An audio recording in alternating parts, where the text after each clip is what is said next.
अब गर्ल्स हम करने जा रहे हैं प्रॉपर्टीज़ ऑफ AR1 प्रोसेस। अभी हमने AR1 प्रोसेस को लास्ट प्रीवियस वीडियो में जो है AR1 प्रोसेस को सिंप्लीफाई करना सीखा था।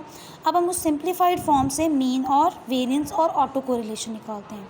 तो कल सबसे पहले क्या करेंगे, इस टर्म के ऊपर एक्सपेक्टेशन अप्लाई कर दें। जब आप एक्सपेक्टेशन अप्लाई करेंगे बोथ साइड पर, तो यहाँ पर अल्फ़ा कांस्टेंट समेशन, तो एक्सपेक्टेशन किस पे अप्लाई होगी, ZT माइनस आई पर। और हमने शुरू में ये एज्यूम किया था कि ZT as a mean 0। So expected value of ZT minus I क्या होगा, 0। सो ओवरऑल XT का मीन क्या हो गया, 0 हो गया। ठीक है। सेकेंड है वेरिएंस। वेरिएंस के लिए क्या करेंगे, इस टर्म पे हम वेरिएंस अप्लाई कर देंगे। वेरिएंस अप्लाई करेंगे तो हम वेरिएंस बोथ साइड्स पर अप्लाई होगा। ये variance of XT is equals to variance of summation this thing. जब समेशन के अंदर वेरिएंस जाता है तो क्या आती हैं, 2 टर्म्स आती हैं, एक वेरिएंस वाली और दूसरी कोवेरिएंस वाली। ऐसे ही है। तो गर्ल्स कोवेरिएंस वाले टर्म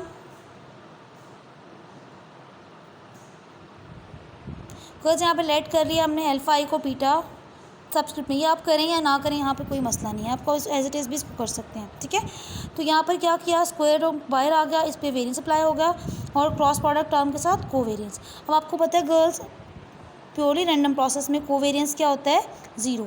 तो ये पूरी टर्म 0 हो जाएगी और आंसर क्या आएगा, सिर्फ ये वाला। देखते हैं।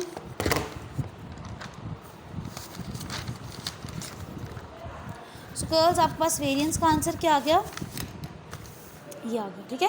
बीटा आई स्क्वायर इंटू सिग्मा स्क्वायर जी। ये बीटा आई किसके इक्वल उन्होंने सब्सटीट्यूट किया हुआ है, अल्फा रेज़ टू पावर आई को लिखा हुआ है बीटा आई। ठीक है, ये याद रखना आपने। तो यहाँ पर नेक्स्ट स्टेप में क्या किया, बीटा आई की वैल्यू सब्सटीट्यूट कर दी, तो आपके पास वेरिएंस ऑफ XT क्या आ गया, सिग्मा स्क्वायर जी समेशन अल्फा 2i। अब ये 2i की सीरीज समेशन को एक्सपेंड कर दिया, यहाँ पे क्या बचा, 1 plus alpha square plus alpha 4 plus up to so on. अब गर्ल्स ये किसकी सीरीज़ बन रही है, ये आपके पास बन रही है,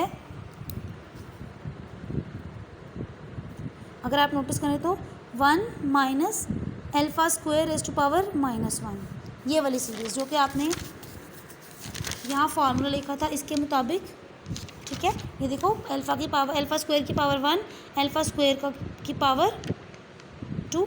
ठीक है। तो ये क्या बन रही है, ये वाली सीरीज़ बन रही है। ठीक है। तो इसको इन्वर्स है नीचे इस तरह लिखा, तो हम फाइनली इसका वेरिएंस किस तरह से लिख सकते हैं,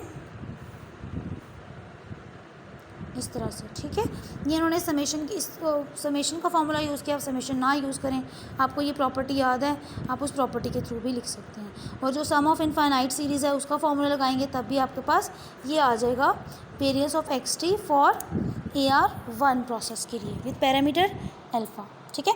अब नेक्स्ट हमने क्या निकालना है, हमने निकालना है auto covariance function.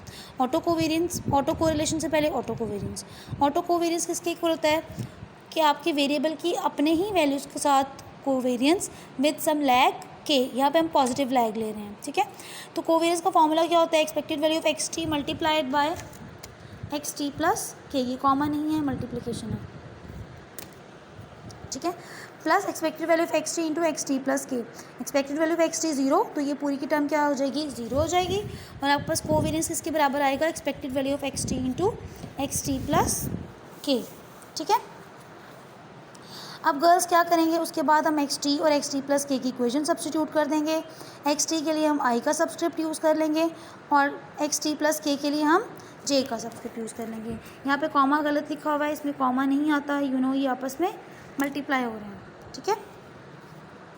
So XT into XT plus K summation I goes from 0 to infinity beta I ZT minus I। Next में हमने क्या किया, T की जगह सिंपली बस T प्लस के लिखा और I के सब्सक्रिप्ट को J के सब्सक्रिप्ट से रिप्लेस कर दिया। इसके बाद गर्ल्स जैसे कि हमने MA प्रोसेस के लिए किया था कि स्क्वायर, इसके बाद आपको पता है 2 समेशंस मल्टीप्लाई हो रहे हैं, कुछ स्क्वायर टर्म्स बनेंगी और कुछ क्रॉस प्रोडक्ट। ठीक है। कितनी स्क्वायर टर्म्स बनेंगी, वहाँ पे आपको याद था, हम कहते हैं जितना लैग होता है उतनी ही स्क्वायर टर्म्स, क्योंकि आपका समेशन की अपर वैल्यू फिक्स थी। यहाँ पर गर्ल्स कोई अपर लिमिट नहीं है, ZT माइनस I की इनफाइनाइट वैल्यूज़ मौजूद हैं। MA प्रोसेस में फिक्स्ड नंबर ऑफ ZTs थे। ठीक है। जितना Q था उतने Z हुआ करते थे, लेकिन यहाँ पर आपके पास इनफाइनाइट Z हैं, तो इसका मतलब है स्क्वायर टर्म्स हों या क्रॉस प्रोडक्ट टर्म्स हों, उनकी कोई भी अपर लिमिट नहीं होगी, उनकी अपर लिमिट भी क्या होगी, इन्फिनिटी। तो स्क्वायर टर्म की कंडीशन क्या है, स्क्वायर टर्म तब एग्जिस्ट करेंगी when ZT minus I will be equals to T plus K minus J। ठीक है। तो हमने ये कंडीशन निकाल ली, जैसे कि हमने एमएम में भी की थी कि आपके पास स्क्वायर टर्म्स कब होंगी, when j is equals to k plus I हो जाए, तो आपके पास जो रिजल्टिंग मल्टीप्लिकेशन होगी वो किसकी होगी, स्क्वायर टर्म की बनेगी। ठीक है, तो गर्ल्स यहाँ पर एक स्क्वायर टर्म्स वाला कर लिया हमने, ये आपके पास समेशन आ गया स्क्वायर टर्म्स के लिए when j is equals to k plus I, और ये समेशन आ गया क्रॉस प्रोडक्ट के लिए। यहाँ पे हम इसको अप्लाई कर देते हैं ताकि हमारा समेशन जो है वो सिंप्लीफाई हो जाए। अब यहाँ पर गर्ल्स देखिए, जब एक्सपेक्टेशन अप्लाई होगी तो ये क्रॉस प्रोडक्ट टर्म ज़ीरो हो जाएगी। ठीक है, तो ये वाली टर्म ज़ीरो, इसको हम सिंप्लीफाई कर लेते हैं। इसको सिंप्लीफाई करेंगे तो क्या करेंगे, जे की जगह k प्लस आई सब्स्टिट्यूट कर देंगे। ये साथ साथ हम कंडीशन लिखते जाते हैं ताकि हमें पता लगे कि ये क्रॉस प्रोडक्ट नहीं बल्कि स्क्वायर टर्म्स है। ठीक है, तो जब आप k प्लस आई सब्स्टिट्यूट करेंगे तो ये क्या किस में रिड्यूस हो जाएगा, जी टी माइनस आई। ठीक है, जी टी माइनस आई का स्क्वायर। ठीक है,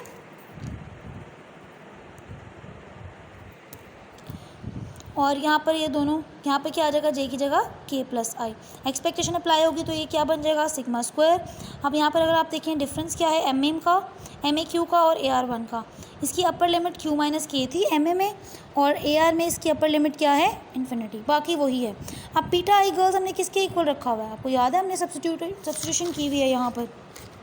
ठीक है, तो इसकी जगह इसकी वापस वैल्यू सब्स्टिट्यूट कर देते हैं। बीटा आई की जगह क्या हो जाएगा, alpha raise to power I multiplied by alpha raise to power K plus I. इसको कॉमन ले लें तो ये क्या बन जाएगा, समेशन के प्लस टू आई। ठीक है, अब इसको एक्सपेंड करते हैं, यहाँ से हम अल्फा रेज़ टू पावर के कॉमन निकाल सकते हैं क्योंकि समेशन आई पे अप्लाई हो रहा है, तो अल्फा रेज़ टू पावर के क्या है, कांस्टेंट है। अल्फा रेज़ टू पावर के कांस्टेंट निकाल लिया, बाकी क्या बचा, I raise to zero to infinity alpha raise to power to I. ठीक है, सिमिलरली ये वही टर्म बन गई। इस टर्म को हम दोबारा से समेशन इन्फिनिटी का अप्लाई कर लें, या फिर इस तरह ये क्या बनता है, 1/1 minus alpha square. So finally आपके पास वेरिएंस किसके इक्वल आ गया, अल्फा रेज़ टू पावर के ओवर कोवेरिएंस किसके इक्वल आ गया, alpha raise to power sigma square G alpha raise to power के into 1 minus alpha square inverse. ठीक है, तो आपके पास क्या टर्म आ गई, ये sigma square x. Sigma square x क्यों लिखा, अभी आपने पिछले टर्म में सिग्मा स्क्वायर एक्स निकाला, यहाँ पर ये किसके इक्वल था, sigma square G into 1 minus alpha square का इन्वर्स। तो हमने गर्ल्स इसकी जगह क्या लिख दिया, सिग्मा स्क्वायर एक्स लिख दिया। ठीक है, तो हम लिख सकते हैं ऑटो कोवेरिएंस किसके इक्वल है, सिग्मा स्क्वायर एक्स के इक्वल होगा फॉर के इक्वल्स टू ज़ीरो। अगर के इक्वल्स टू ज़ीरो हो जाए तो आंसर क्या आएगा, सिग्मा स्क्वायर एक्स, हमेशा ऐसे ही होता है।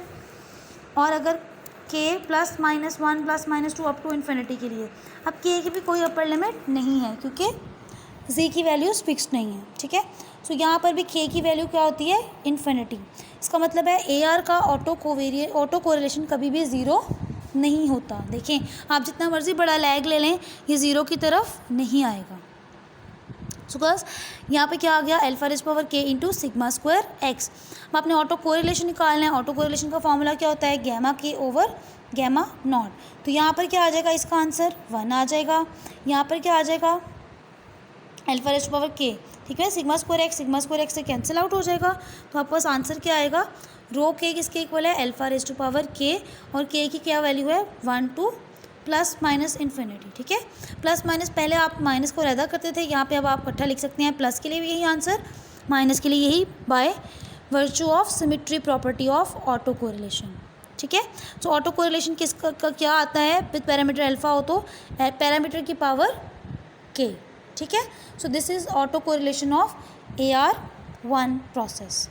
तो गर्ल्स, यहाँ पे हमने AR प्रोसेस का मीन और वेरिएंस निकाल लिया। अब हम इसकी स्टेशनैरिटी को डिस्कस कर लेते हैं। स्टेशनैरिटी के लिए गर्ल्स, अगर आप देखें, हम क्या कहते हैं कि मीन और वेरिएंस टाइम पे डिपेंडेंट नहीं होना चाहिए। तो आप यहाँ पे देखिए, मीन क्या है, ज़ीरो, वेरिएंस क्या है, sigma square G into 1 minus alpha square whole power -1, और इसके कोरिलेशन में भी कोई टी इन्वॉल्व नहीं हो रहा। लेकिन गर्ल्स, एक और मसला है, कोई प्रोसेस स्टेशनरी तब होता है जब उसका मीन और वेरिएंस टाइम के रिस्पेक्ट चेंज ना हो, और साथ उसमें ये भी कंडीशन होती है कि उसका वेरिएंस जो है वो इन्फिनिटी के इक्वल नहीं होना चाहिए, उसका वेरिएंस क्या होना चाहिए, फाइनाइट होना चाहिए।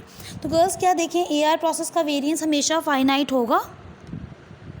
अगर आप देखें तो इसने क्या आना है, इसने डिवाइज़र के नीचे आना है। और ऑटो कोरिलेशन में क्या है, ये अल्फा रेज़ पावर k, ठीक है। तो गर्ल्स कोई भी प्रोसेस AR प्रोसेस स्टेशनरी कब होगा, when AR alpha is less than 1, ठीक है। ये क्यों कह रहे हैं कि अगर देखें आपके पास अल्फ़ा की वैल्यू, लेट्स से अल्फ़ा की वैल्यू 2 है, ठीक है। तो जैसे जैसे k की वैल्यू बड़ी होती जाएगी अल्फ़ा की वैल्यू भी इंक्रीज़ करती जाएगी, यहाँ तक कि जब k जितना, अगर k की वैल्यू बहुत बड़ी हो जाए, लेट्स से अगर 100 200 कर देते हैं, तो अल्फ़ा का आंसर क्या आ जाएगा, इन्फिनिटी आ जाएगा। और यहाँ पर अगर आप वेरिएंस में देखें तो क्या होगा, तो मैं इसको एक्सपेंड करके लिखूँ,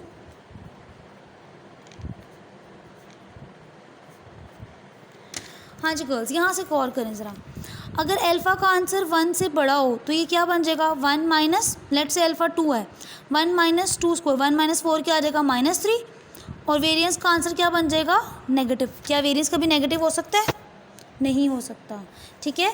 तो इसलिए ज़रूरी है कि alpha should be less than 1। अगर अल्फ़ा 1 से बड़ा हो गया तो क्या होगा, आपका वेरिएंस नेगेटिव होगा, जो कि पॉसिबल नहीं है, इम्पॉसिबल कंडीशन है। तो गर्ल्स लिहाजा AR प्रोसेस के स्टेशनरी होने पर भी एक कंडीशन है, वो कंडीशन क्या है, AR प्रोसेस सिर्फ उसी सूरत में स्टेशनरी होता है when it's coefficient alpha is less than 1। So girls AR process हमेशा स्टेशनरी नहीं होता, आपको इसकी स्टेशनरिटी चेक करनी पड़ेगी।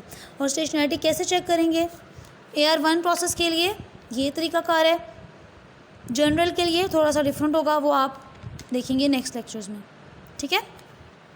सो AR1 प्रोसेस स्टेशनरी सिर्फ उस सूरत में होगा when it's coefficient alpha is less than 1, ठीक है। सो हमने सारी प्रॉपर्टीज़ डिस्कस कर ली, ये आपका था AR1 प्रोसेस।